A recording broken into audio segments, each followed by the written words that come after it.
معاكم النهاردة عن تحليل البورصة المصرية وأداء بعض الأسهم وتحليل مؤشر ال EGX30 وال EGX70. وصل مؤشر ال EGX30 لأعلى مستوى عند 17764. وصل لأدنى مستوى عند 16198 اللي يغلق عنده مستوى 16255. كسر دعم 16275. أصبحت مقاومة حالية للمؤشر في حالة اختراقه طبعا بتكون إيجابي. بنوصل لمستوى 16621 ثم 17000 ثم 17764. الدعم الحالي للمؤشر 15595. كسرها بيكون سلبي.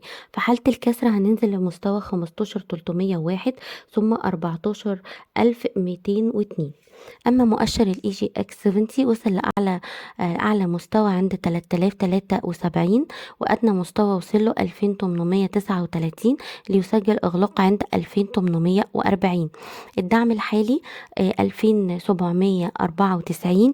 كسره بيكون سلبي. في حالة الكسر هننزل لمستوى 2764 ثم 2704. الإيجابية في اختراق مقاومة 2940 إلى 2944.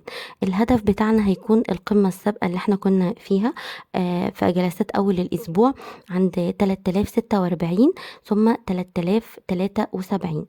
تعالوا نتكلم مع بعض عن حركات بعض الأسهم في السوق، نشوف مستويات الدعم والمقاومة. سهم زي سهم البنك التجاري الدعم الحالي بتاعه 49.51. كسره بيكون سلبي. في حالة الكسر هننزل لمستوى 48. اختراق 51.5 إيجابي. الهدف 57.64. سهم زي طلعت مصطفى دعمه الحالي 9 جنيه و20 قرش. كسره بيكون سلبي. مقاومة حالية 9.81. اختراقها بيكون إيجابي. الهدف 10 جنيه و50 قرش. سهم مصر الجديدة طبعا السهم في الجلسات السابقة كانت سلبي بكسر 10 جنيه و40 قرش. الدعم الحالي بتاعه 9 جنيه 33. كسره بيكون سلبي. بننزل لمستوى 8.59. اختراق 10.40 إيجابي للسهم. بنوصل لهدف 11.97.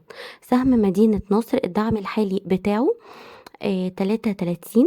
مقاومة 3.42. اختراقها طبعا بيكون إيجابي. لهدف 3.72 ثم 3.80. المجموعة المالية هرمس الدعم بتاعها 17.77 وكسرها بيكون سلبي. مقاومة 18.60 ثم 19.63 لهدف 20.70. سهم النساجون الدعم الحالي بتاعه 10.62. كسره بيكون سلبي.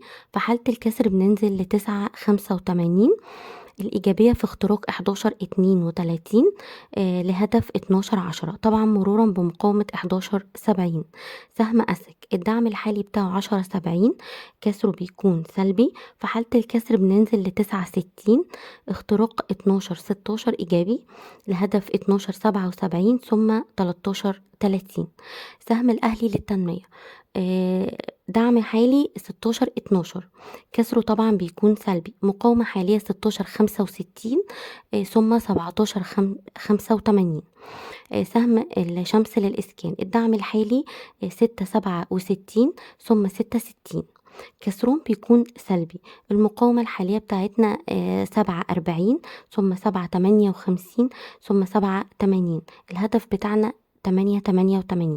الإسماعيلية للدواجن الدعم الحالي بتاعنا 5.91. السهم نزل غطى الجاب عند 6.12 وأغلق عند 6.20. المقاومة الحالية بتاعت السهم 6.45 ثم 6.63 ثم 6.66. القناة الدعم الحالي بتاعها 22.10. طبعا كسرها بيكون سلبي. المقاومة بتاعتنا 23.94. الهدف بتاعنا 25.69 ثم 26.68 ودي كانت للسهم قمة سابقة. المصرية الخدمات النقل ايجي ترانس الدعم الحالي بتاعنا 2.57. كسرها طبعا سلبي. مقاومة حالية 2.75 ثم 2.89. طبعا عندنا كسر الدعوم طبعا بيكون سلبي. طبعا بنفعل بعدها على طول نقط إيقاف الخسارة